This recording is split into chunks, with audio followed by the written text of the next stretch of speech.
એફઆઈઆઈઝની વેચવાલી અને નબળા રૂપિયાથી બજારમાં વધ્યું દબાણ. વીકલી એક્સપાયરીના દિવસે નિફ્ટીમાં 0.5% વધુના ઘટાડા સાથે 25,900ની નીચે થયો બંધ.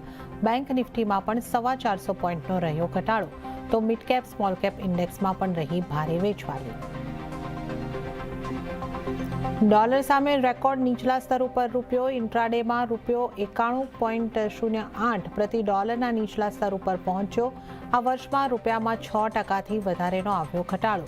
ડોલરની માંગમાં ઉછાળો, ટ્રેડ ડીલમાં વિલંબ અને એફઆઈઆઈઝની વેચવાલીને બનાવ્યું દબાણ. વેદાંતાના ડીમર્જરને એનસીએલટીએ આપી મંજૂરી. 6 કંપનીઓમાં વેચાશે કારોબાર. મૂળ કંપની ફક્ત બેઝ મેટલમાં કરશે કારોબાર. ઇન્સ્યોરન્સ સેક્ટરમાં મોટા ફેરફાર માટે બિલ લોકસભામાં રજૂ. એફડીઆઈની મર્યાદા વધારવાનો, નોન ઇન્સ્યોરન્સ કંપનીની સાથે મર્જર અને કમિશન કેપ કરવા જેવા મહત્વના પ્રાવધાન. સંસદમાં મનરેગા વર્સિસ જી રામજી. કૃષિ મંત્રી શિવરાજસિંહ ચૌહાણે રજૂ કર્યું જી રામજી બિલ. પ્રિયંકા ગાંધીએ મનરેગાનું નામ બદલવા પર દર્શાવી આપત્તિ. ગાંધી મૂર્તિ પર વિપક્ષના સાંસદોએ કર્યું પ્રદર્શન.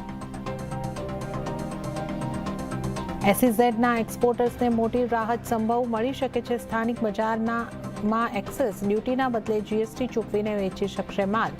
વાણિજ્ય મંત્રાલયના પ્રસ્તાવને નાણાં મંત્રાલયે આપી લીલી ઝંડી.